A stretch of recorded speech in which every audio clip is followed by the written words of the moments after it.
Ruby आज निज मनपसंदर पुओ को बाहा होई बापा पाखक आसी कहला बापा ये रोहन तुम जुआई मुझे मंदिर में बाहा होइचे। बापा ए सब शुणी रुबी को कहले तू शीघ्र मो घर बाहरी जा तोर मो पाखे ना मो घरे कौन सी जगह नहीं। झीटी बाहर रही 5 वर्ष पर तार बापा चली जावार खबर तार बड़ापा जणाइले आउ सेते बेलू तार स्वामी मध्य ताकू धोखा देई ताकू छाड़ी चली जाइए।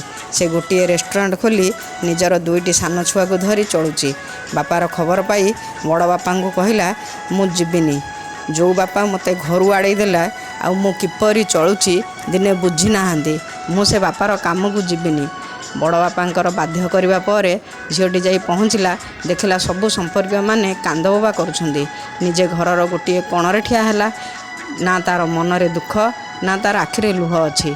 बापार शेष कार्य संपन्न हो सारा पर बड़ बापा गोटे चिट्ठी आनी झील को देले कहले मारे तो बापा मते यहीटा देइथिला सेथिरे लेखा थिला मालो तू मो उपर रागिचु जेते बेले तू 5 वर्षर होइथिलु आउ तो माँ चलीगला तू माँ माँ कही बहुत खोजी कांदु थाउ आउ मते साई पड़िशा बंधुबांधव समस्ते द्वितीय विवाह पे प्रस्ताव देउ थांती आ मु सीधा मना करदेली। मु कहली मोर से झील आउ से पुओ मु तार माँ आउ बापा तोते पिलादिनु पालिली ज्वर तोते होईगले राति राति न सोई तोते जगी बसी तो मन पसंदर रोसई तोते करिकी देइची। स्कूल ट्यूशन मु नेबा आनिबा काहींकी करी जाणु काले तू एका डरिबु बोली। कॉलेज पाठ पढ़िबा बेले तोर स्कूटी लैपटॉप जहाँ कहूथुलु सांगे सांगे आनी देइथिली कारण तोते दुख न लागू बोली।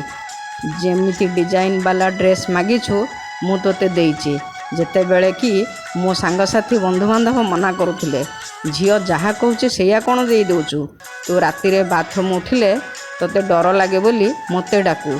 सबु क्षेत्र में बापार साथ तोर दरकार थिला आउ जेते बेले जीवनर एते बड़ निष्पत्ति नेलु मते टिकिए मध्य जणाइलुनी सीधा बाहा होई मो पाखक आसिलु मते बहुत बाधिला। से पुओ को देखी जानिली से पुओ केते झियो मानकर जीवन नष्ट करिछि। मोर केते आशा थिला बड़ जुआई करिवि धूमधाम रे तो बाहाघर करिवि हौ मु जानिली जेते बेले तोते से छाड़ी पळाइछि तो बड़ बापा हाथ में मु पैसा पठाइली आ रेस्टोरेंट करबु बोली कहिथिली किंतु मु देइछि बोली मना करथिली कहिबाकू। एबे मोर जो संपत्ति तो मार सबु गहना एवं तो बाहाघर पई करिथिबा गहना आउ भड़ा देइथिबा 5टी घर सबु तो नारे आउ तो छुआंक नारे करि देइछि। मनरे राग न रखी पारिबु तो एई दोषी बापाटा को क्षमा करदेबु। झील एसबू पढ़ी भो भो होई कांदी उठिला बापा बापा कही चित्कार कला। बड़ बापा सबू बुझाइले आउ कहले तो बापा मते पैसा देइथिले आ मो ना कहबू नाही बोली मते मना करि देइथिले तो बापा महान। झीलटीर जीवन जाक पश्चाताप छड़ा आउ किछि नथिला एमिति दिन राति नथिला बापा को खोजु नथिला। तेणु माँ बापा कथा को असम्मान करंतु नाही तांको केबे रागरुषा हुअंतु नाही। तांको जीवनर प्रतिटी परिश्रमर झालर मूल्य आमे जीवन जाक लागिले मध्य सुझी पारिबानी।